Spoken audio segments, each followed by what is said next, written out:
People get a lot of joy when artists almost bring something within them out that they don't know that they've got.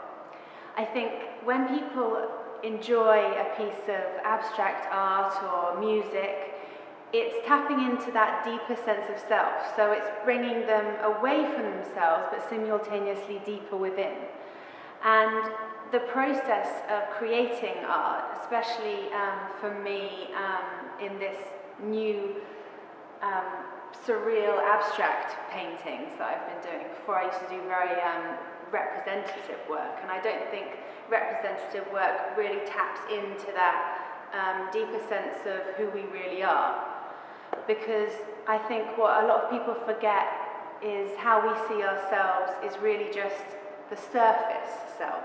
What we really are is millions of years of evolution that go way, way back. Perhaps we still have that sense of self that has originated beyond being human, before we were animals, even bacteria. Like, we're made up of atoms, and each atom within us was once far out in the cosmos. And what sense of that still remains within us? I think that it becomes apparent to us when we look at abstract art, or listen to music, or stand in nature, because that taps into that deeper sense of self. And I think problems can arise when we're too focused on the surface self, when we're too focused on these modern screens and a concrete surroundings, because that's not really who we are. Like, we're far greater than we appear to be on the surface. And how I create my abstract art recently is by putting myself into a deep trance through meditative breath work, which is hyperventilation basically for 20-30 minutes or longer to powerful music.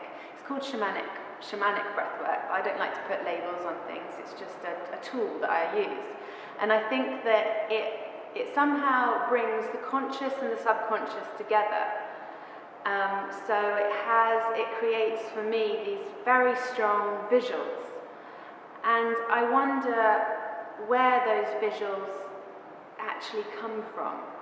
Why, when I put myself into those states, do I see these strange psychedelic shapes? Like, where does that come from in our sense of self?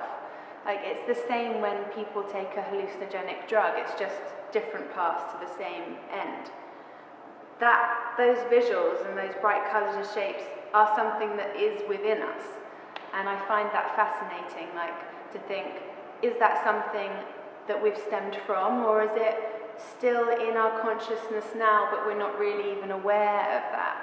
And my work explores the limitless possibilities of what is out there, beyond the beyond the beyond. And maybe it's actually right here, but we're just not aware of it all the time. But tapping into those states can bring you closer to the awareness of what's there. Or maybe it's just complete imagination, and all we really have is right here and what we can actually see in a physical sense. But what is reality? Like schizophrenia brings that deep inner self into their surface reality, and that's when, to an outsider, it can look like madness. But perhaps they're actually seeing something that's real. I mean, that's maybe a completely crazy thought, but it's very exciting to kind of think about all those concepts.